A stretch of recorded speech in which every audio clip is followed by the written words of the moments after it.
Okay, not to dive right into the most controversial topic of the moment, but Oh my God. but do you know what your hair reminds me of? What? What? It reminds me of when Blake Lively was promoting her hair care brand and women would show up with their beautifully blown out hairdos and she would spray in her, I don't even remember what's it called? Brown. The Bumblebee. Brown. Was it called Brown? Her hair care line? Let me look that up. Are you going off like Betty Buzz? Like Blake Brown. No. Really? I feel I may have even been closer than you. Wow, you are closer than me. Blake Brown. So they would show up and their hair was like beautiful, perfect, like completely straight, like just never looked better. And she'd be like, you know what this needs? A little bit of muss, a little bit of fuss, a little bit of muss. And she would just like fuck it up. She would literally just like, and for you, like it really suits you. Like you have natural curls. Like you can pull off the like just got out of bed, just like had a full romp, you know, with a French lover. Of course. Type of aesthetic, but a lot of these women were like white women and they walked out of there like looking like Cher in the early 90s, which is not a look like many can pull off. And there is this idea of like undone, but like some people are more comfortable with it done, you know? I am one. Yeah. I'm like hand on heart would rather be done. And I can't really do a slicked back. Like I don't look like myself when I have like a perfect little prim slick back bun with like the part exactly right. Like I don't know what to do with that. I know my sister once told me she looks like a thumb. And it took me like a while, and I understand like to look like a thumb is a type of that Staring myself in the eyes. holding up your thumb.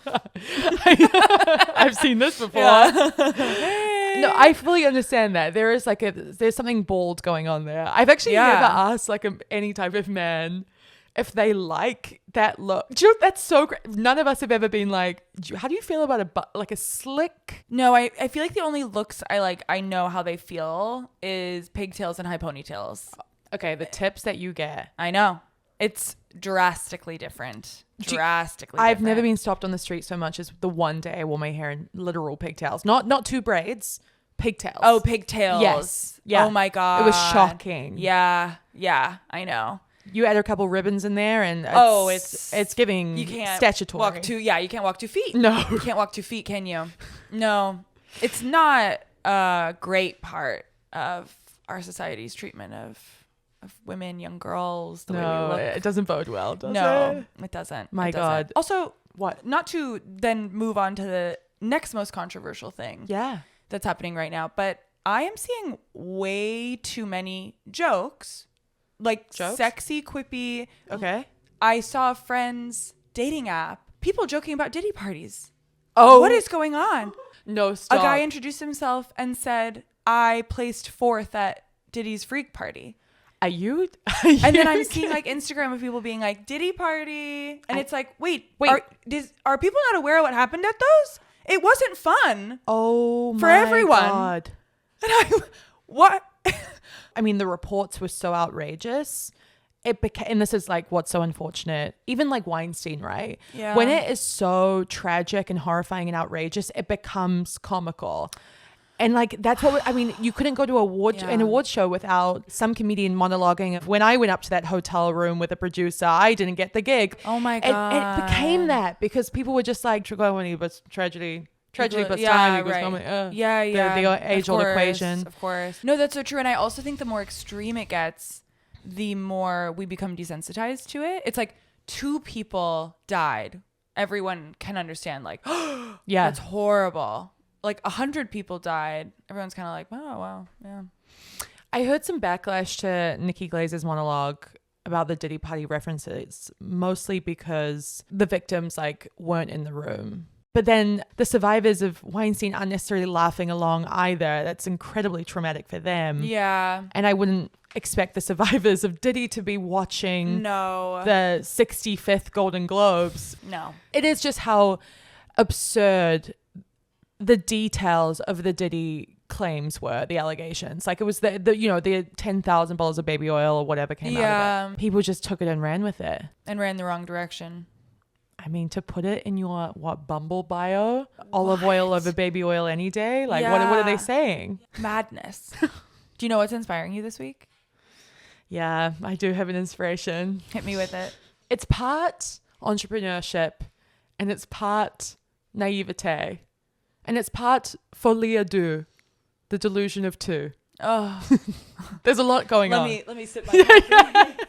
Take a long, large sip because we're about to dive in.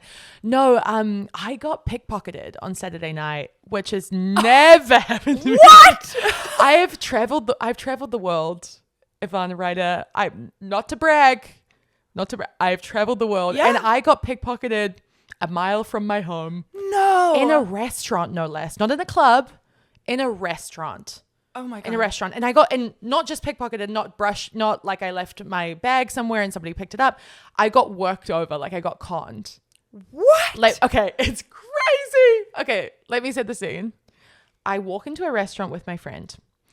Restaurant super busy. They say, you're going to have to take a seat by the bar and just wait until your table's ready. We say, no problem. We walk over to a bar and there's kind of an older couple, maybe in their 50s. And they signal us and they say, girls, we're about to leave. But they haven't got their check, nothing. They're just kind of like finish their drinks. So they tell the bartender, hey, you know, we're ready to leave. They put their credit card down. In the meantime, the woman of the couple starts getting up and we go, no, you don't have to do that. Please, like, take your time. Yeah. Like, you don't have to rush out of here. We're happy just like chilling. And she goes, no. She stands up and we immediately think she's either maybe drunk or maybe like mentally ill because what happens next is very, very strange. She first hugs my friend and kind of like rubs her up and down. So hugs her and then just kind of like rubs her back, rubs her arms, like she just rubs her up and down. Yeah. And then she turns to me and hugs me. And I've still got my coat on and everything. And she hugs me tightly and then rubs me up and down. And while she's doing that, her partner turns to my friend and says, I'm sorry, could you just read my receipt right here? I think I just so dark in here. I can't read the number just for how much I should tip.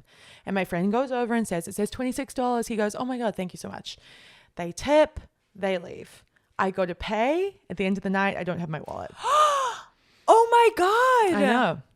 That's crazy. Did you figure it out immediately? No. So I have never lost a wallet. Actually have never lost a wallet. Yeah, I'm also right there with you. I'm not a wallet loser. Not a wallet. And I'll have lose friends anything that else. I'll lose a phone. Yeah, even then, I really don't lose. I don't crack a phone. I don't lose a phone. Actually, you know what? I don't lose. I lie. I tried to throw it out there, but I actually You trying don't. to make yourself more Yeah, relatable. You're like, no, trust me. I eat pizza too. I got worked over, and part of me had to like respect the hustle. Absolutely. We're in the middle of fires. There's a lot of recovery efforts going on. Yeah. You know, it's tough times out there. You know, Yeah. I really Yeah. went, you know, community. Yeah. Community in the wake of tragedy. We're each other's home. Yeah. I also was, you know, completely Les Miserables that I had to go and get another driver's license. And then And that's why you were at the DMV. that's why I this was at the morning. DMV. But on the bright side, I was like, I hate my driver's license photo. I get a redo. But alas, I did not. Oh. They simply said, here you go. Here's your temporary license. New one will be arriving in the mail. And I said, fuck.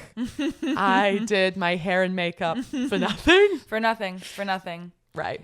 I did that last time I went to the DMV and I was like so sure that the photo was going to be like the best. I was looking at the photo of Kylie Jenner like seconds before That I came photo of in. Kylie Jenner I see it in my dreams. I Yeah. see it every time I close my eyes. Yeah. We have to set ourselves free from that goddamn photo of Kylie Jenner. It's like the best photo that's ever been taken of anybody. And there is a ring light in the background. There is hair and makeup, Yeah. makeup Stand by by. Mario, 1 foot out of the frame. Someone is touching up her hair as we speak. And do you know what else, Ivana? I'll tell you what else.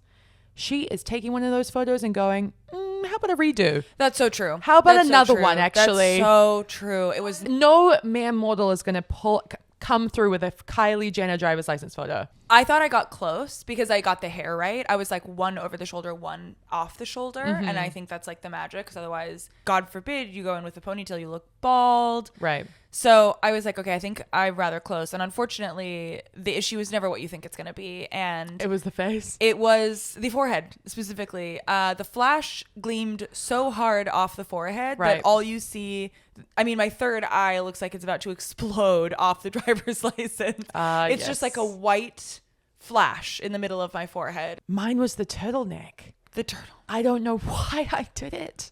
It was a cold, wintry day. The day I took my California driver's license. Could not be less appropriate. And I just look like Carmen Sandiego or something. I look like a fucking international spy. You've seen it. You laughed. I like it. I remember you laughing. And you can't take that back. I can't recall. Me in the court of law. Me shining a harsh spotlight on you. Did you or did you not laugh? No, I really do remember it. And it stayed with me, that laugh. It echoes. I feel like I'm humbled all the time because sometimes I turn around and all I get from Steven is like a full bellied laugh. And if I really think hard about it, it's like to be looked at and just screaming laughter to follow, like hollering at just the sight of you. But I would rather that. I've been thinking about this a lot, watching the Real Housewives reunion, watching the husbands kind of emerge on screen, you know, fighting for their wives, fighting for their lives. Right. I would rather that than a beta. I'd take that any day over a beta, over a John Barlow. Yeah. I'm going to say it. I know. I just have no respect. Yeah. It's tough. And I'm not even really someone that's like, you know, I've always been looking for a man. Mm-hmm. But then when sometimes you see your man be a man, you're like, cheers to you, sir. Thank you for that. Mm-hmm. And thank you for that. I appreciate that.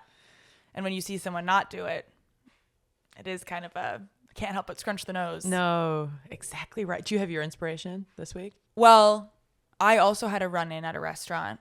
And it actually was profound. Me and Steven went to get a glass of wine at Stir Crazy in Los Angeles. Oh, amazing. Yeah, very beautiful cute. Little wine bar. Yeah, so great cute. Great charcuterie. Yeah. And we truly just went, like, we had like onion dip and chips and a glass of wine. It's so good there. Yeah. Yep. And who walks in but Kyle MacLachlan? On the week David Lynch's passing? Yes. No And he walked way. in and there was something about, well, like one, I was very starstruck because I also very recently watched Blue Velvet and was just like, and I mean, follow him on social media. Can I just interrupt to say one more thing? Yeah. That man is upwards of 55. Yeah. And that bar is a bar, I'm going to say, for the 25 to 35-year-old range. It's a very young, hip, happening place. Yeah. I'm surprised Kyle MacLachlan knows it exists. And clearly he's the regular. The owner was like, come sit in your usual spot. And I was like, this is sick. Because that is exactly what I thought. I was like, oh my God, there's hope for us yet in our old age to know a cool little spot that's like tucked away. You would honestly drive right past it. Like nothing is pulling you in. There's no like neon sign. There's no like, you know, horde of people outside like El Prado and Echo Park. There's no valet. There's no valet. And he walks in and instantly I was like, oh my God, like this man lost one of his like dearest friends this week, a collaborator, someone he's like worked with forever. And here he is getting a glass of wine, like laughing. And I was like, oh my God, grief is so interesting. Wow. There was something about it that was so moving to me. You never said anything, obviously. No. But I was very proud of my outfit that I was in. It felt very David Lynch. I honestly hugely inspired by you. I bought my first pair of capris. I have a pair of capris. Inspired by you, but also actually inspired by my baby sister, Simona, who had them. And I said, where are those from? And they were like, Target. And I said, okay, get in the car, we're going. And we went and we all bought a pair.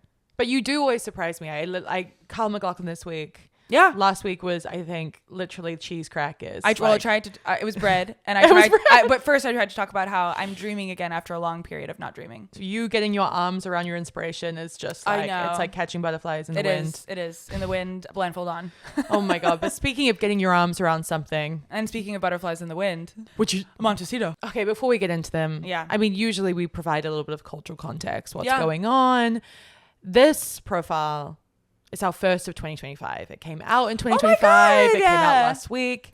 And the only thing that's going on outside of Mr. Donald Trump's inauguration, which I'm choosing not to speak of and kind of not acknowledge in this moment, is the Justin Baldoni versus Blake Lively ongoing battle. Yeah. I really can't believe it because it was, I want to say, December 19th that this all kicked off, and we are now end of January. Yeah. And it continues with the same fervor of of the beginning. It is like a wildfire. It just Yeah. does not stop. It just keeps simmering, and then it bursts into flame again, and then goes back down and bursts again. And I think the TikTok theorists have it. I think they've finally got it. We came on and we talked about the fact that there have been some theories that she might have had a crush. There might have been some flirtation back and forth, and it didn't pan out well. But what has come to pass now? And I don't know if you've heard this. Have you kind of? No, I was going to wait for you to explain it to me on the pod. So, I mean, people have like deep dive read, like as you did, the full countersuit from Baldoni. And his is much longer. And his is like 260 pages or something. 1000%. And also you've seen the clip of that he shared. And what was really interesting about the clip is she cites one of the incidents from the clip in her lawsuit where she says that he nuzzled her neck with his lips and he said, you smell good. And in fact, that context, as was revealed in the clip, was they were on set in a scene in character, and he was referencing her spray tan, and he said, she was like, I'm getting my spray tan on you. And he says, it smells good. But it kind of plays into one prevailing theory that keeps coming out from all the smarties online. The red stringers. The red stringers. And there's one woman, my God, I wish I could remember her handle because she's a genius. I want to say her name's Dana, but she's a former casting director. And she seems to have got it spot on.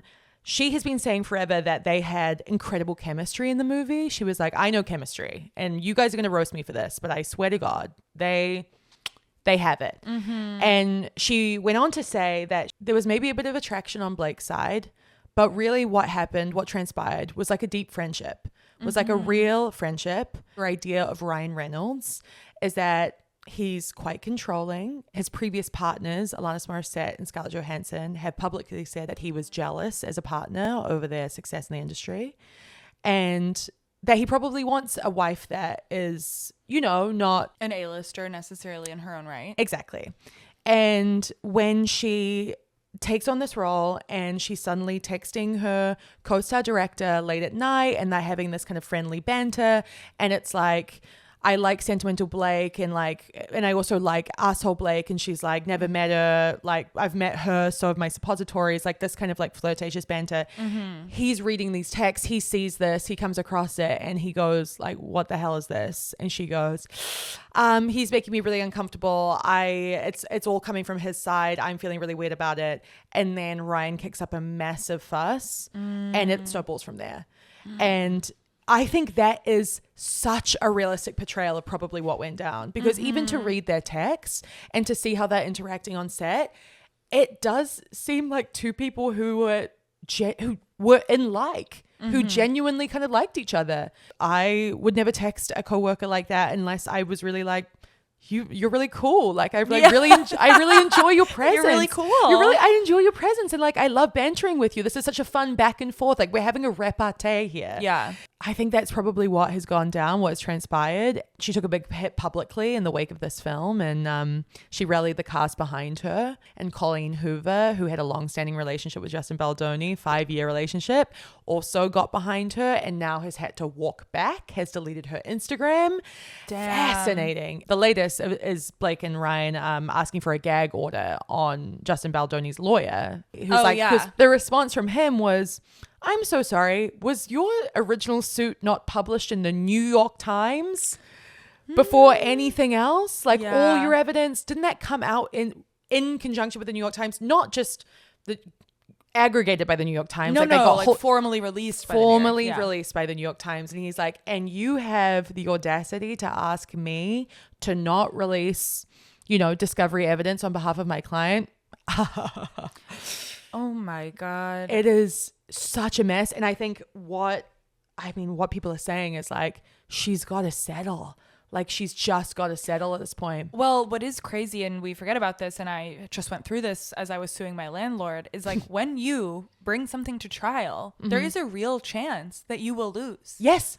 There's a real chance. And then that's final. There's no you can appeal the decision or whatever it is, but especially with cases that are this public, it's like the Johnny Depp Amber Heard. It was everywhere and everyone had an opinion, and this is the closest thing I've seen to that, of like every single person off the street, even people who don't keep up with pop culture, have an opinion on like like Justin is a monster, or like, you know, this is just like his reputation, or this is just like her reputation. Like, it's all ego at this point. It's the battle of the egos. But the difference is so extreme, right? If Justin rolls, he has to accept the title of sexual harasser. And if Blake rolls, it's just that she lied. I mean, Justin got dropped by WME. When it comes to reputation, more is on the line with an accusation of sexual harassment. I mean, I just wonder how it's all going to end. I really do. I mean, it ends with court. us. Yeah, court. I know. Jesus Christ. And But the that sequel, my God. Oh, I mean, also, the sequel, it doesn't matter. I the mean, movie was the fact that it was not good. I mean, I also did not find their chemistry to be something special in the movie, but maybe that is because I have like sub-zero level of attraction to him, so like I couldn't imagine a world in which someone is. Oh, I'm into attracted to it. him. I find him beautiful. That's amazing. Yeah, I think he's very like Adonis-like. Like He not, is Adonis-like. He's not my type, Yeah. but I like completely understand. He is so many women's type. Yeah. He's like very masculine and has that like strong nose, very Roman. Yeah. I don't know. And like jaw. He's Yeah. like jaw, nose, pecs, and arms. Yes, exactly. Yeah. And that is like pretty quintessentially hot Yeah. to a lot of people. Yeah. And he's kind of the opposite of Ryan Reynolds in many ways, who is that I know. boyish, handsome. The cookie type. Yeah, one could say he's yassified Ben Badgley, who is Blake Lively's ex. Yeah. Similar hair, Yeah. movement, texture. Mm-hmm. Yeah. Fascinating.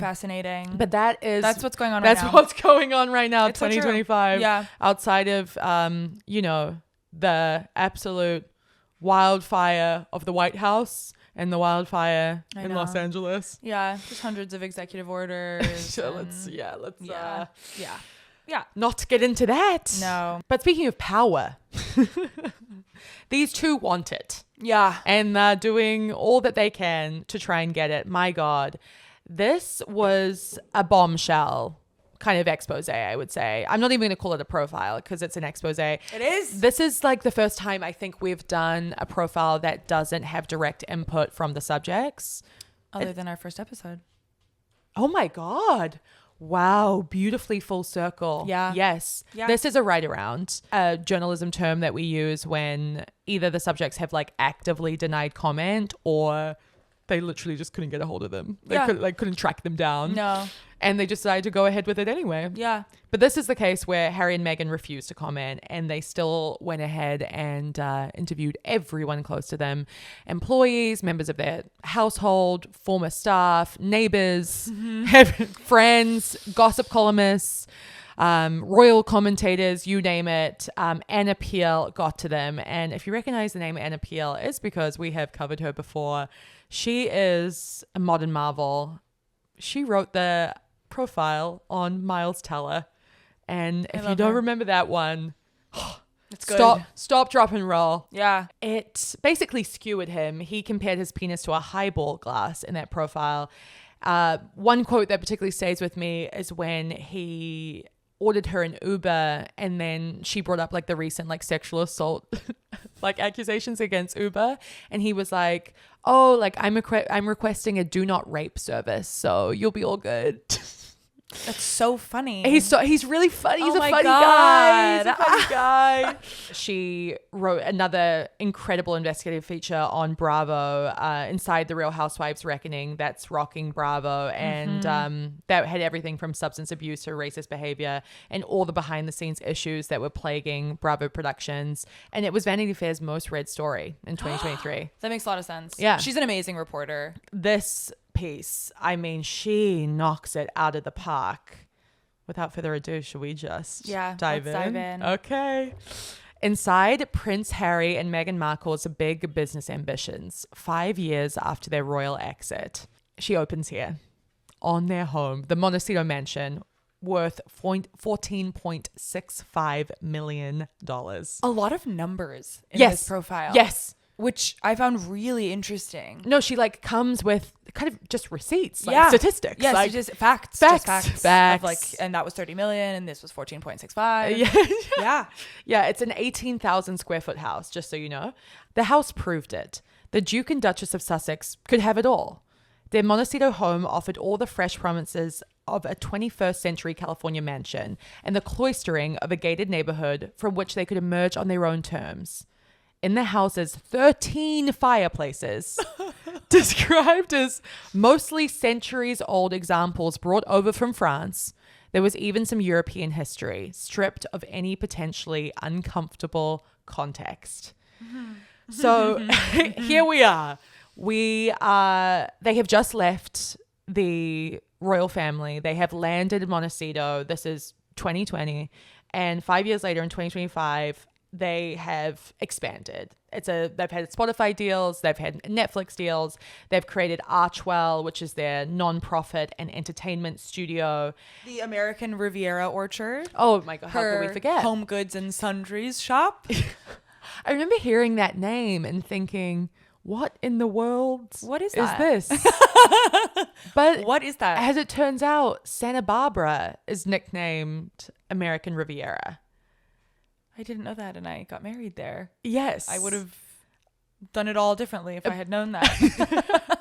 But this, I think, really it kind of rankled the neighbors in Montecito because they were like, Montecito isn't even fucking Santa Barbara. Oh. Like, you're trying to monetize everything and nothing is kind of real or genuine. Like, you live in Montecito, baby girl, and Montecito is still like 15 minutes away. Yeah. Like, let's be real. And it was Jams, right? Jam. Yes. Jam. Yes. I think it was Jam. I mean, I'm sure they'll expand, but starting with Jam. Getting into the jam business. I know. I've never thought to do it. And we love the stuff. And we love a jam. Yeah. My grandma, she makes jam in Serbia. But have you thought of getting into the jam trade? No. Could be. How are these Or jam merch. businesses doing? Like, that's what I want to know. Unlid. Unlid? What do you mean? Our jam offshoot of Uncover Girl. Unlidded. Unlid. Unlid. Unlidded. Unlidded. Unlid it. Unlid it. Unlid it. That's strong.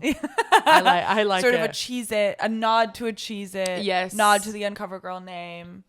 It's good. Yeah. It's good. We'll keep workshopping it. we'll that's not the workshop it. final. Yeah. Leaving the royal family has brought tests for the couple: legal, financial, reputational, personal, and practical. Going from divinely chosen, or at least chosen by someone else who was divinely chosen, members of a 1,200-year-old institution, to startup founders in exile is a tough adjustment. But there has also been opportunity. Over many months, Vanity Fair spoke with dozens of people who have worked with and lived alongside the couple to understand the impacts they've had on their coastal California community and the challenges of enacting the ambitions of the two first-time CEOs. Harry and Meghan declined to be interviewed for this article. Crazy. Okay, I'm going to say it up top. This is probably a 20,000 word piece. It is very, very long. Yeah. And dense. It's dense. And everything is relevant. Yeah, it's like I know. It's so hard because in so many of the pieces that we cover, it's like we'll just skip all that. Yeah. We'll just run past all that. The middle bit. all that meat in the middle can just get thrown right out. Yeah. But this is like, it feels like there's nothing that can be bypassed. She does such an incredible job. Okay, so she launches straight into all their initiatives and all the things that they tried to make happen, so to speak. It's so much that it's actually overwhelming, and I didn't even know. Okay, so Meghan tried to set up this thing called the 40x40 initiative, where she asked 40 well-known friends such as like Melissa McCarthy and Canada's First Lady to spend 40 minutes on Zoom mentoring a woman returning to the workplace in the wake of the pandemic. There was, of course, the Gem. Yeah. American Riviera Orchard. They have like a second podcast coming after the first podcast didn't do well. But of course, Archetypes was the first podcast in case you missed it. We spoke of it. We spoke of once it or once twice. in our Meghan Markle episode. Of course. It was Fine. although it does not have a title, this new podcast, or a kind of a concept yet. Or if it does, that hasn't been released. There is a docuseries called Polo, which premiered in December, and that features kind of some of Harry's friends, and a reality show that's coming called With Love, Meghan.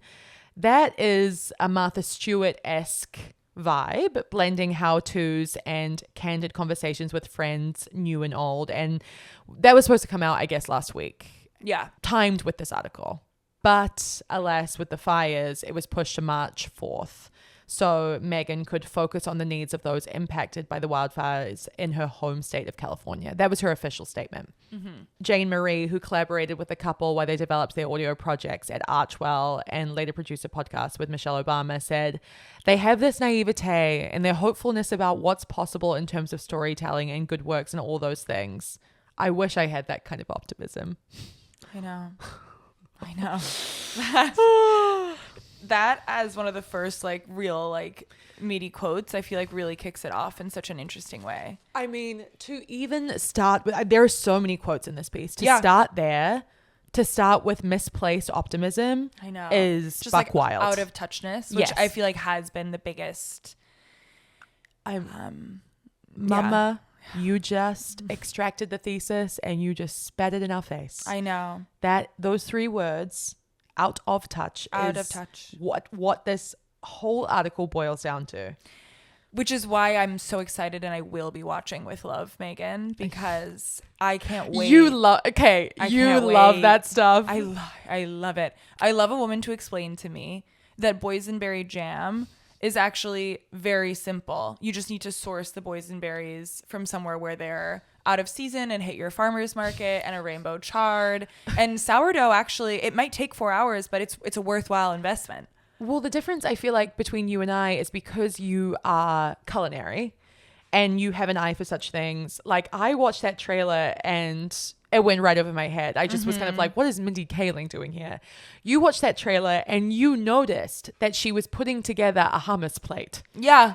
Why did they have her put together simply a hummus plate? Could she not have worked on more of a complex dish? I know. It's like her cutting carrots lengthwise. Yes. And being like, this can be. She's like, anything can be special. Yeah. Anything. I did notice one moment. And this is because I come from a long line of bakers, as I've said. And when she cut into that cake, it was dry. It was dry. And you know that simply by the way the knife goes in. Anyone who's watched at least 3 episodes of Great British Bake Off knows a moist cake when they see it. That's simply true. By the cut. I know. And the way she went down and pulled out a slice, and Mindy Kaling said something to the effect of, this is the most glamorous moment of my life. I said, no one is going to taste that cake and call it glamorous. Not a soul. It's true. And overbaked is so off. I mean, you can't come back from it. So optimism abounded as the couple embarked on their Spotify deal in 2020, both for them and for those who were coming in to help do the work. So one person, unnamed, who helps them work on their media projects, was such a fan going in and really thought like they had the role of a lifetime. It seems like this was going to be the sickest slate of projects ever. I mean, Harry had a uniquely difficult upbringing. Still, you know, his mother is one of the most famous women of all time. Meghan was defending herself after years of shoddy treatment and racism, either from the British press or from members of her husband's family. And they have the means. It's like, oh, imagine if you could be a part of a project where a budget isn't an issue and the 2 people involved, everyone in the world is obsessed with them. Right. It's like a recipe for success, you would think. And yet, the problem was that they weren't necessarily ready to either disclose everything that was really going on behind the scenes, or I don't know, there was some sort of tug of war happening, because when Meghan went on the 2022 cover of The Cut, this is the article that we covered, by the way, please go back and listen. She said something like, I'm so excited to talk. It's like I'm not finding my voice. I've had my voice for a long time, but I'm being able to use it. And then she was like, I have a lot to say until I don't. Sometimes the silent part is still part of the song. And it was quite a confusing way to kind of move forward after being so vocal about her treatment and the fact that she had been abused by the press, and like the members of the family had accused her of bullying, and there was so much stuff flying around, and yet she wasn't really ready to be kind of honest, like be authentic. And that was strange.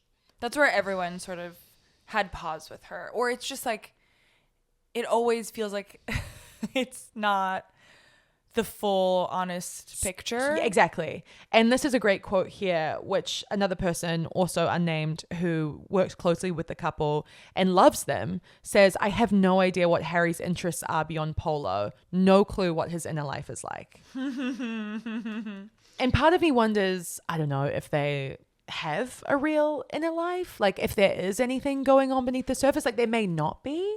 Yeah, some people don't actually have passions. Right.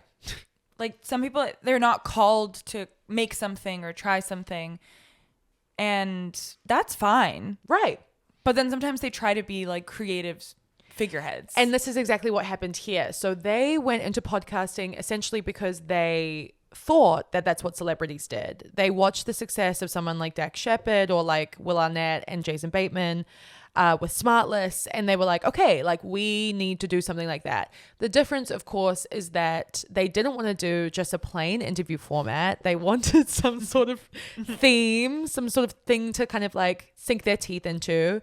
But they didn't really know what that was going to be. So they started throwing out pitches, and that made it tough because they'd signed a big contract with Spotify. It was rumored at the time to be like $20 million, but Spotify has since kind of said, look, we don't disclose, but it wasn't that amount of money, so we don't know.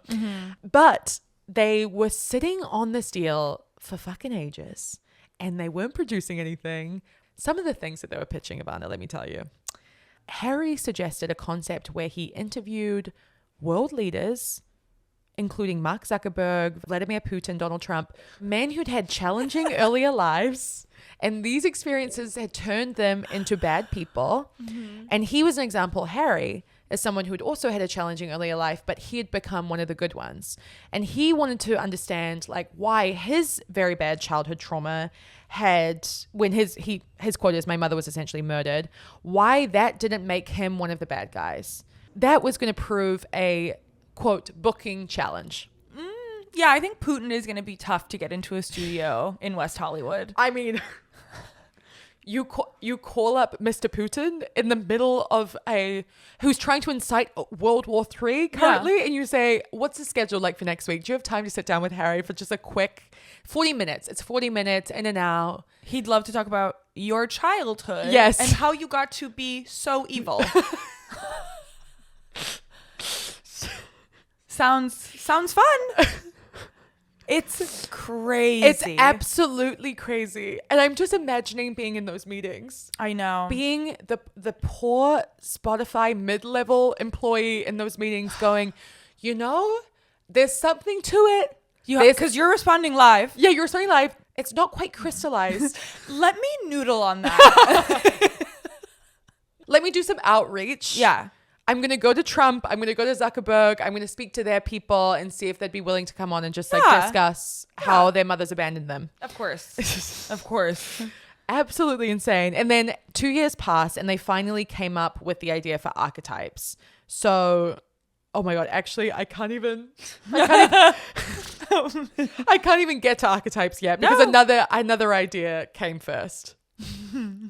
Harry also came into the studio, Ivana. And he asked for a cup of cocoa while he was there. And Spotify was like, oh, fuck. Like, we don't have cocoa. We don't have any cocoa.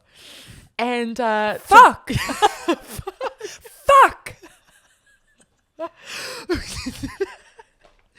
the one fucking thing I want.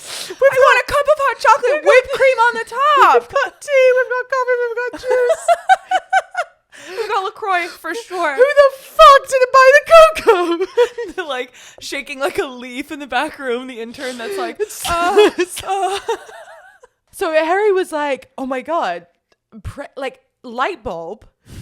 What if I went around town and reviewed hot chocolate with a different guest every week? Anna writes, his team considered and rejected. Another concept was that Harry would fix something every week, ranging from a flat tire to global warming. In a week. He could do it in a week. Every week. Global warming. Something fix. Global warming in a week. In a week. In an episode. I mean, These are the ideas of a child. it's hard enough for us Yeah. to pick a profile to do this week. Yeah. For us to be like, who's in the news? Like, how do we fuck? Yeah. What year? Mm-hmm. To fix global warming in a week? I wouldn't dare attempt. It is so crazy. And a former Spotify employee, and this is what is so interesting, speaks on record here and says it was really challenging to engage Harry because it was like talking to someone who just like didn't want to be there. It was clear that he like wasn't the person that like he was really kind, really charming, was really lovely, had the best manners in the world, would stand up when anybody walked in, so friendly to everyone. But his attitude was just like, why should I do this? Why are we doing this? And everyone was like, well, didn't Spotify pay you a lot of money to do this? Like, this is the whole point. But he's kind of a guy that would just happily work for charities the rest of his life and be like a kept man and have Meghan support him. I mean, she's someone who is very ambitious. She's going to go after it, so to speak. And it seems just like Harry doesn't have that same drive and kind of never did, has always been in the wind looking for his purpose. And it's not in the Spotify offices. There are probably creatives listening to this right now, you know, who are understandably frustrated at the opportunities given to people with no ideas. Yes. But that's often how this works. It's like, you know, people who don't know what they're doing get a bunch of money and power, and people who know exactly what they would do with that money and power are left, you know, to drown in a little river and wait for their chance. I mean, it's nepotism in a nutshell. Yeah. Yeah. Archetypes came out because Meghan was like, we've got to pull something out. And the whole concept was complicated, says one former Spotify employee. They said that basically it was women coming on to prove that they were an archetype, that they weren't an archetype, but first they had to explain how they had been believed to be that archetype. So it's very complicated. So you had like Mariah Carey be like, everyone thinks I'm a diva. This is why people think I'm a diva. This is what a diva is. But like record scratch, I'm not a diva. And this is how I'm not a diva. At all. At all. And then we've got Paris Hilton, who did the same with like Bimbo. Yeah. And then so on and so forth. And it was supposed to be really edgy. It was supposed to be cool. And the whole concept was also that Meghan was going to call up all her friends, her famous friends, going out to Taylor Swift, going out to Beyonce, going out to Megan Thee Stallion. And one after the other, these people fell through, refused to come on. I mean, the fact that she even got Mariah Carey is, I think, a big get. But what ended up happening with archetypes, and the reason it fell so flat, is that it really lost all of its teeth. So there was an episode titled Slut, and that was supposed to center on like trans women's sexuality and how that was being kind of weaponized against them. And at the last minute, Meghan rebranded it to human, being, and they had to completely reimagine the whole episode in production. Then they had an episode on like the word bitch and how like the word bitch had been used against women, and Meghan ended up calling it like the B word. So basically, the Spotify source says that every episode got more and more watered down and further away from the actual conversation, that it felt like a woman in gender studies 101 taught in 2003. It's very rough. Yeah. And true. And true. And so true. I mean, and this is where we get into the dynamics. So behind the scenes at Archetypes, it started well. There was this atmosphere of professional camaraderie. Everyone loved Meghan. She was really warm. But when things went poorly, often due to like Meghan and Harry's like own demands, like, I don't know, if like a teaser wasn't right, if something was released too soon, what have you, could be anything. Meghan would allegedly become cold and withholding, and she would hold people individually responsible and become like really, really, really awful, is the quote. Very painful. And someone says she was constantly playing checkers. I'm not even going to say she was playing chess, which brutal. My God. Jesus. Oh, fuck. Yeah. But she's very aware of where everybody is on her board. And when you are not in, you are to be thrown to the wolves at any given moment. And it gnaws at your sense of self. Really like Mean Girls teenager. And then someone else has a completely differing opinion, says she's just a lovely, genuine person. And this is where things are conflicting, right? Because there were all these reports of when she was in the palace that she was bullying palace aides.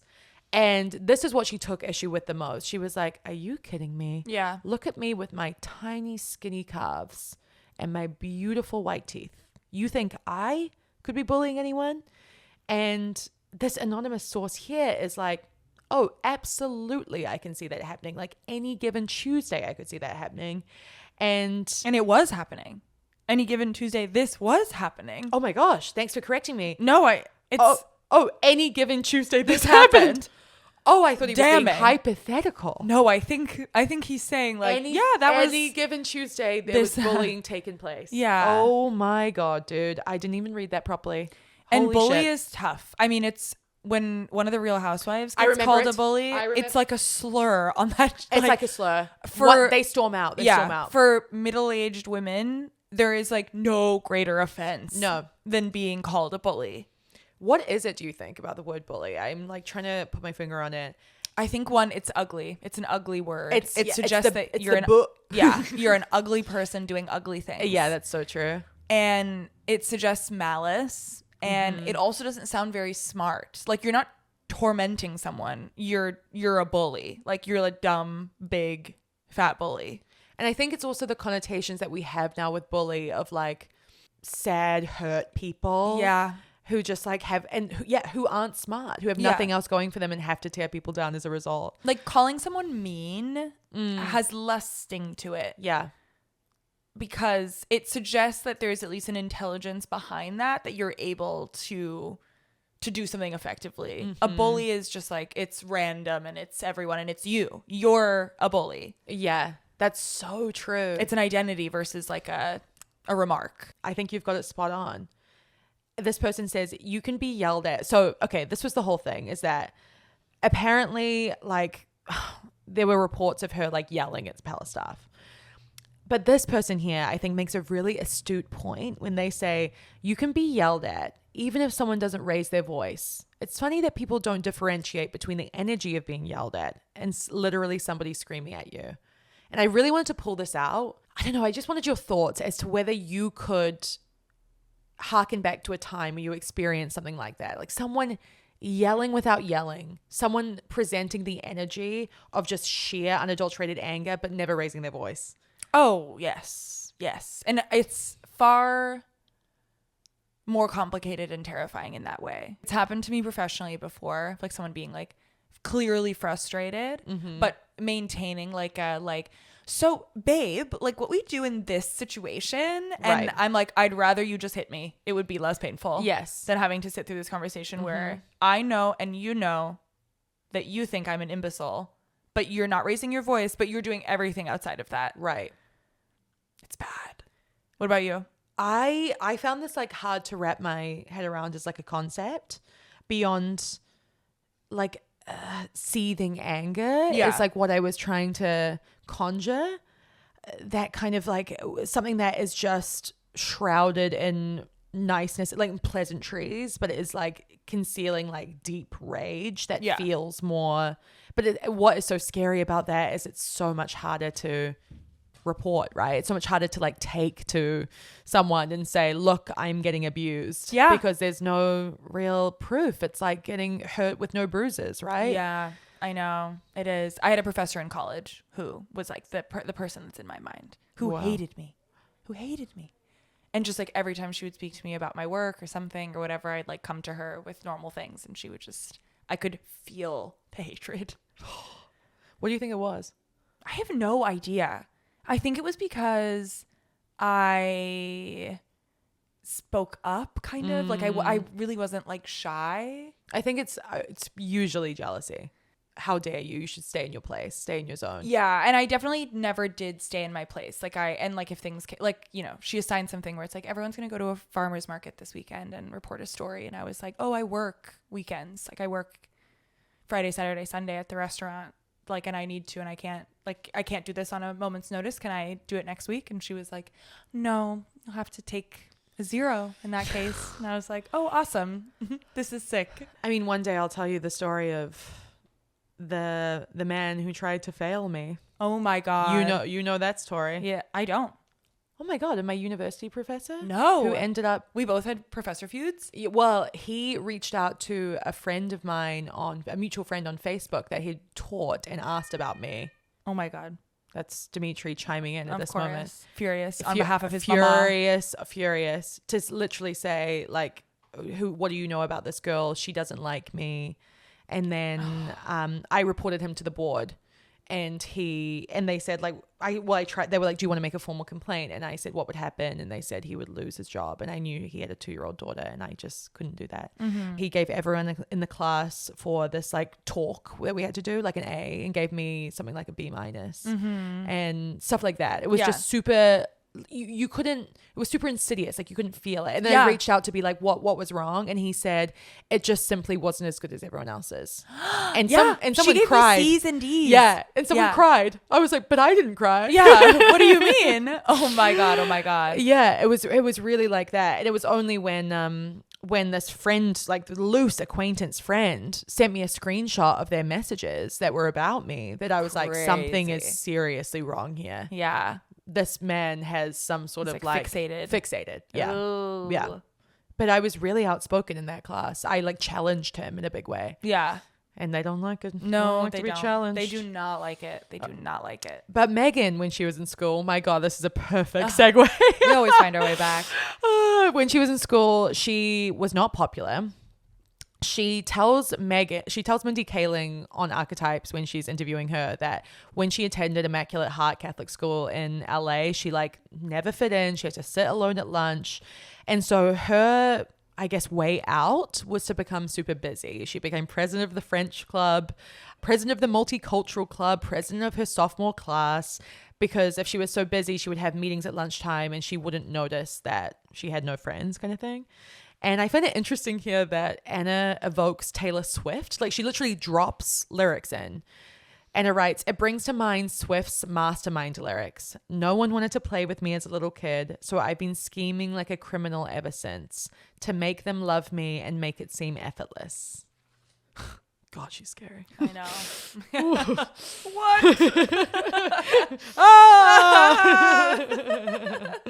What? And this is when I think Anna muses for the first time. Like, this is the first time like we get a kind of a take from Anna. Mm-hmm. She's like, in other words, Meghan was a good person trying to do good things in spite of, and at times because of, unkind people. And she was like, is it any surprise that a sense of victimhood and righteousness could exist in a person who has been treated horribly by the press and her husband's family, not to mention those little B words at Immaculate Heart. But she's like, that people whom Meghan may have perceived as enemies, members of the Losum media or insiders of the palace, people who actually knew how to make a podcast, or her pitiable father selling secrets and history to tabloids for cash, might have actually seemed to her more powerful than her in some way, despite her immense fame and wealth and privilege. And then whatever happened to them, well, they shouldn't have got in between Meghan and her good work. As Harry knows, trauma can warp your perspective. I am covered in goosebumps reading that. Yeah, shit. me too. I am covered in goosebumps because that is... I mean, that's a thesis. That is a thesis and a half, my friend. It is powerful. And halfway through the piece, no less. I know. Halfway through the piece. Every word serves a purpose. And then now she switches gears. She's getting into Harry. We're talking Spare. Now, anyone who's read Spare, she references an anecdote specifically from Spare where he is in Africa and like insists on sleeping outside even though there are lions. And the fact that everyone else, like Nambian soldiers and police and rangers, all went to bed inside, but he slept outside. And that just really shows, I mean, he really wants to be one of the people and prove that he, you know, he's not wrapped in cotton wool. He's willing to do it all, live rough. Yeah, which is interesting from a royal. But of course you would have that kind of like bone to pick with yourself. It's trauma tourism. It's like, what can I prove? Yeah. I got to prove that I can do anything. Yeah. She gets into a little bit of, you know, his family and how he really came for she she talks about the fact that someone asked if he'd heard from his family in 2023 at some event, and he said he hadn't. And this person was like, oh, do you think you will? And he goes, yeah, like, I hope so. And the source relayed to Anna, like, that's kind of what made me so sad. His hope seemed very genuine. And I was just kind of like, oh no. You know, he didn't seem to understand the power of the written word, the power of the narrative. Like, yeah, that he had just sold millions of copies of a book that disparaged all of them. Disparaged all of them. I mean, called his brother bald in print. I know. And described him as his arch nemesis. It's also made it really tough for them to go back to the UK. Harry is in multiple lawsuits. He can't go back for the wedding of one of his closest friends because he now has no royal level protection. I mean, there's a lot of controversy around that as well, as to whether he was even invited to begin with to his longtime friend Hugh Grosvenor, Duke of Westminster's wedding, and if it's maybe the case that he's not going just because Will's going to be there. There's just the classic, the drama. The royals do obviously a lot of evil things, but what they don't do is spill each other's secrets. Yeah. And so he's really breaking the mold by doing that. One source says, I think Harry doesn't know what he wants because he grew up in a fishbowl, so he doesn't know what real life really is. I think he probably wants to be left alone and be able to go kiss babies every once in a while, but not have to worry about money. I don't think he wants to be famous the way Meghan wants to be famous. And that is such an interesting distinction.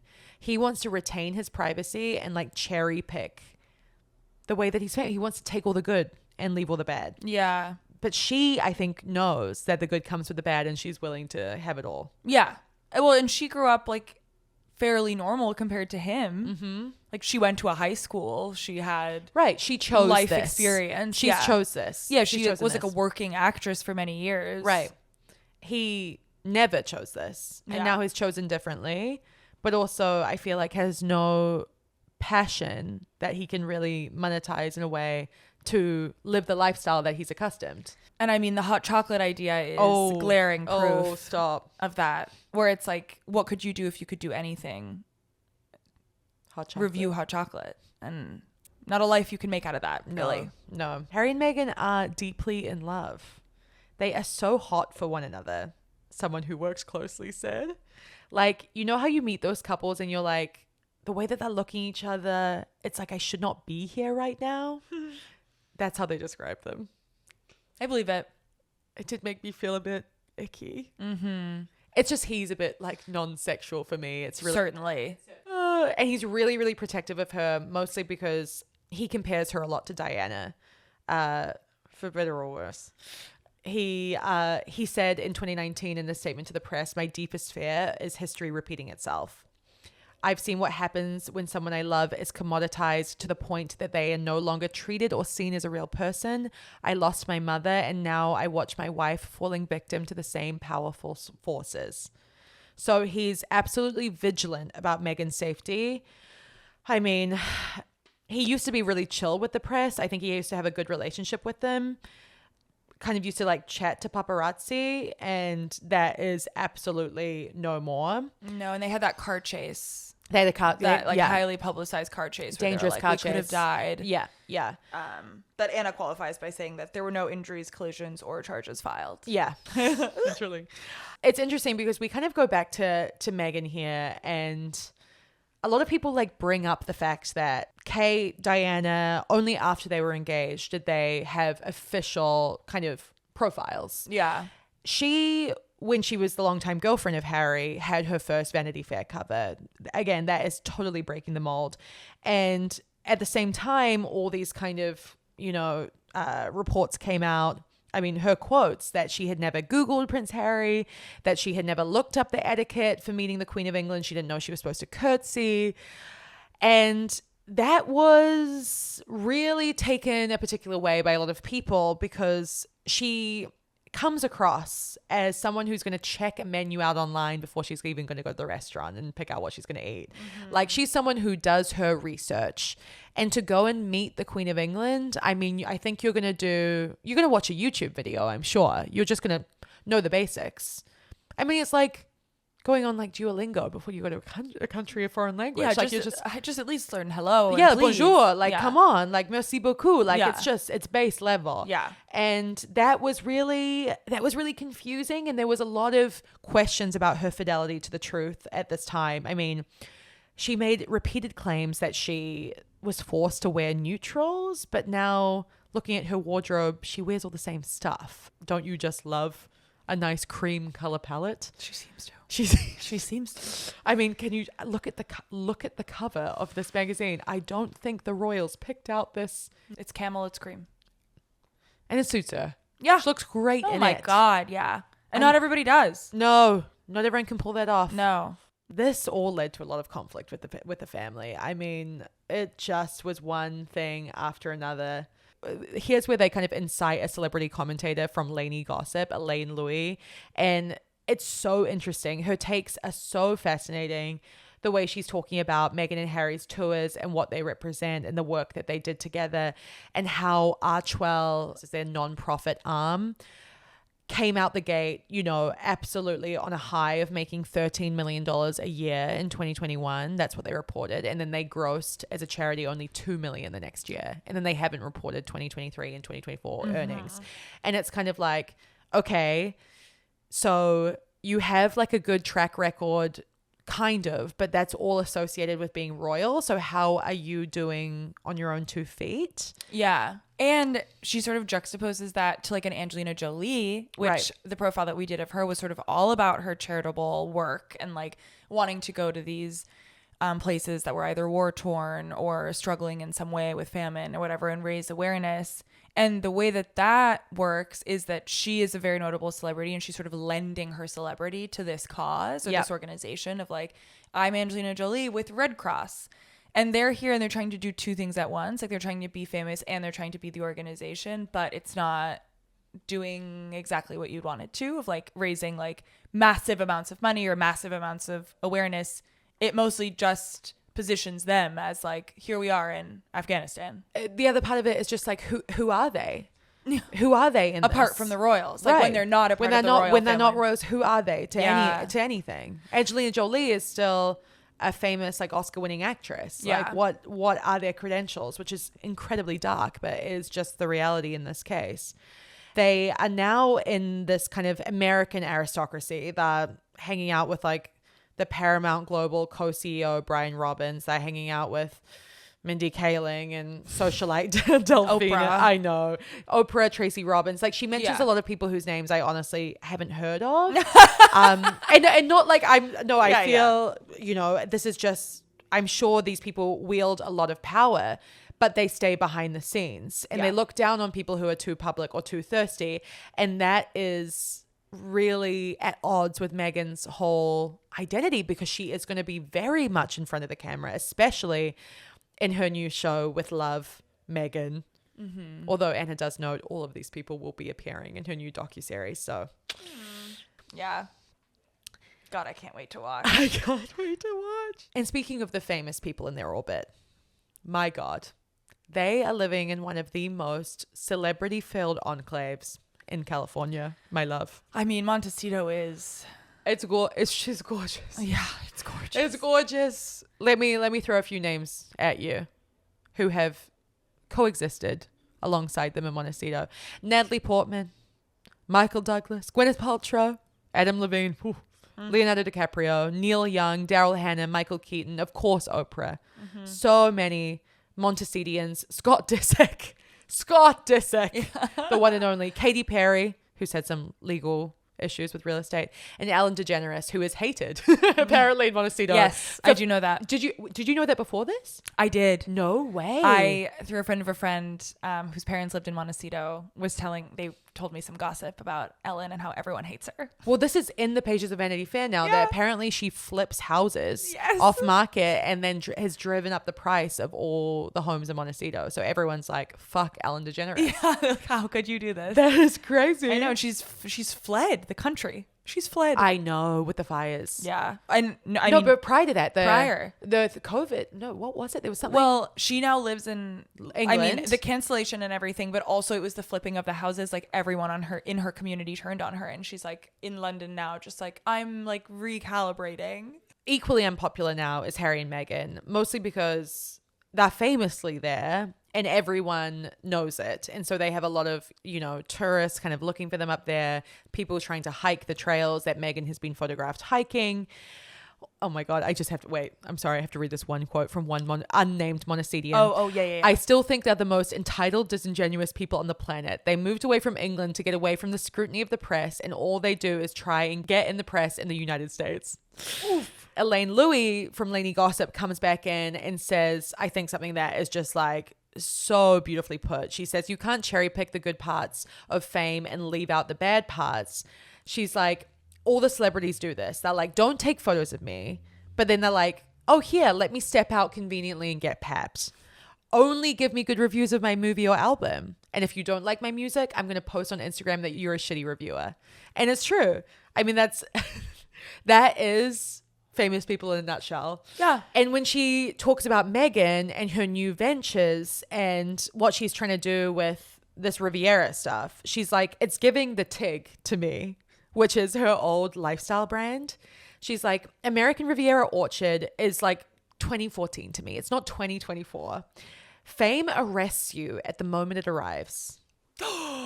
Best quote I've ever read. Fame arrests you at the moment it arrives. Wow. Yeah. And that's true. Put me in handcuffs, baby. Yeah. That's me today. No, so true. Fame arrests you at the moment it arrives. And I wonder if that is your health and wellness lifestyle version of that, where she had to suspend the TIG and quit at the moment that she became Harry's girlfriend, then fiance, and then wife. American Riviera Orchard is just picking up from where the TIG left off. And not everybody evolves with the times. It's hard to. It's hard. Yeah. It requires it's really hard to deep keep up. thinking. Yes, and you need people around you. You need the right people around you who is informing you. And real creativity and vision also you need. I mean, the cocoa, to bring it back. Yeah. It's just, that's not the times, is it? No. That's just a delicious chocolatey drink. Yeah. It's fun, but At Christmas time. yeah. In the winter. I had one actually right before I came No, here. yeah. I did. That's so classic. I did, here. and I didn't even realize what I was doing. I'm not even buying into this. I'm sorry. It was bone broth though. So it wasn't. It was a bone broth hot chocolate. Of course it was. Beef hot chocolate. Yeah. Jesus Christ. Remember when you were vegetarian? Those were the days. I know. A lot simpler. And here we get into one of the most contentious parts of the profile. I'm looking at you, page 6, because this is the aggregation of all aggregations right here. It is rumored that a few years ago, someone circulated in the publishing world whether or not a book might be of interest from Meghan Markle. The topic of this book, Ivana, a post-Harry divorce memoir.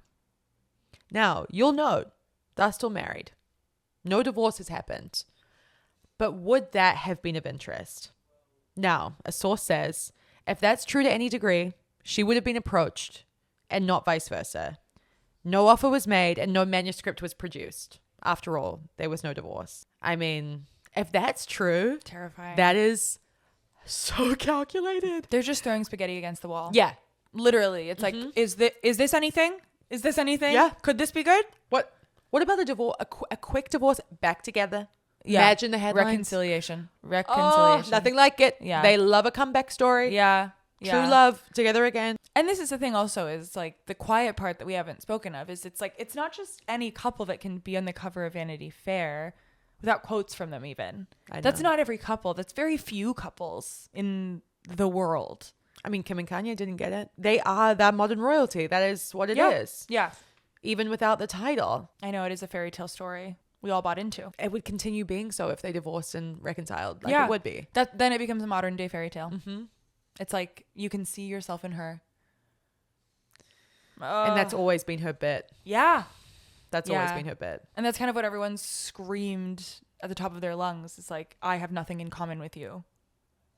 Well, they did that after Yeah. she got married. Yeah. I think prior it was like, I have everything. Yeah, in yeah. common It with could have you. been me. Yeah, it plucked could have off. been me. It's the discovery in the mall.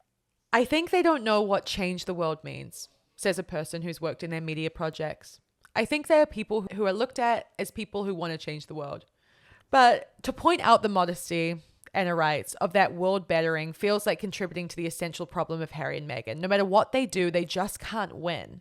If, I guess, you don't count the overwhelming portion of their beautiful lives that exists outside of Daily Mail headlines and blog comment sections. If Harry's burden is the soft oppression of no expectations, Meghan's might be the opposite. The betrayal of not living up to an unachievable idea. I think the whole world was waiting for her to be that person, and then she never jumped, the source who worked in the media says. Diana walked amongst landmines. Meghan couldn't even say the word slut.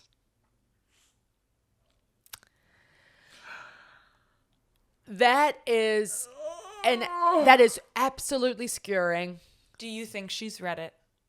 They have absolutely read it. And I mean, royal commenters, I mean, people have weighed in, Yeah. Mama. There has been a response. People are saying that she is freaking out. They have certainly read it. So there have now been rumors of a potential cancellation of her show. No. Yep. Because of the bullying allegations. Of course. So that doesn't work. You can't put on a floral apron if you're a bully. It doesn't work that way. I mean, Martha Stewart did it. Come on. That's true, but she went to prison. She paid her time. That's true. I mean, we love to see some penance. We love penance. Yeah. She has been called Duchess Difficult. That came out in the Hollywood Reporter even prior to this. It's been rumored that she's absolutely freaking out. She's panicking. Yeah, I can understand that. Yeah. And I think like our official statement always, believe women. Yes. Society does develop campaigns, but in this case specifically with like production staff members at a podcast company with nothing to gain or lose, anonymous sources, and in the multiples, not one, not two, I think like 3 or 4 at least, maybe 5, all saying the same thing. It's just hard. Like it isn't an And these invented... will be women. Like these will mostly be women. Yeah. For sure. And I think, look, like we started out with Blake Lively, and that is another case of like a woman that we believed wholeheartedly off the basis of women are 99% of the time telling the truth in situations like these. Yeah. And it is so devastating to think that a woman might have, fuzzied up what happened, because it puts all those other women in jeopardy. But these are people in positions of immense power who are maybe abusing these positions of power. And we can't forget that. Yeah. Women aren't one note. Women aren't all good. Women are multidimensional. And when women are given these kind of platforms, they can be just as manipulative, just as evil, just as whatever, Women contain multitudes. Yeah. And I think that is proven here. No, and I mean, celebrities, they give us a lot, but they never promised us morality. No. They never promised us that they would be our compass, our guiding light as to like what is good, how to be a good human being in the world. Okay. I'm going to correct you there. Blake Lively, maybe. Meghan Markle, absolutely. She is our compass. She is all that is good in the world. She is changed the world for the better. She is our North Star. She is smiling and shaking the hands of orphans and hugging them. She is Princess Diana. She is that. And that is why this is so damning. Yeah.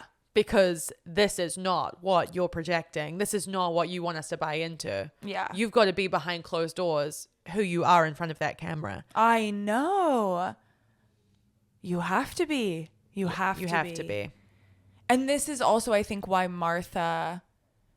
There is some grace for Martha because she's the same. She's the same. She's the same. It's like she's a perfectionist. She only holds other people to the standards she holds herself to. We see Martha in her documentary being like, pick up the fucking pot or I will kill you. Yeah, I know. And it's just kind of like, okay. Cut that orange like you're smart. Yes. Try to not be dumb for a second. Yeah. It's like... And you're kind of like, well, you know what you're signing up for. Yeah. Yes. It's, But similar allegations, like similar, media narrative of like the wife becomes a witch. Yeah. I'm fascinated by her. I really don't. I would be happy to never hear anything else about her. Yeah. But I will say to the Uggos, like, this is a little peek behind the curtain from our end. Our Meghan Markle episode is our most listened to episode. It continues to be, which is so strange. It is one that we didn't want to necessarily do. Yeah. Afterwards, we sent it to the writer Alison P. Davis, who responded really beautifully, really gracefully. We won't share what she said for the sake of her privacy, but it was a tough time for her. She was absolutely hounded by the press in the wake of that. So anything to do with Meghan is just, it's a fucking dumpster fire. Yeah. It is just, it's totally incendiary. Yeah. And it's wild that one woman is able to cause such a ruckus. And I don't know what it is. I don't know if it's the royals and the fact that we don't have them here. I don't know what it is. I really don't. But she is able to incite a frenzy. And I do think the royals has a lot to do with it. Like, friends at publications who are on staff talk about how, like, no content can compete with royals content. And here we are. And here we are. Again. Piling on. Put it there, sister. Yeah. Us just absolutely feeding into it. My God. We have to carve our own way. And if you know a royalist out there, send this to them. Tell them to subscribe to the Patreon. And hit subscribe. We have a monarchy too. We have, oh my God. We've got the upper tier, the lower tier. We've got a little class system on the Patreon. Absolutely. And we'd love you to get involved. You can choose whether you want to be a queen, a king, a jester. It's all there. All are welcome. All are welcome. And you can buy your way in. God, thank God for that. 1,200 years, long time. We leave you with that. We love you so much. We will see you next week. My God, stew. Take a stew on that. Lord. Wow. Lord. Vanity Fair, baby. They did it again. They do. They always do. All right. All right. Bye. Bye.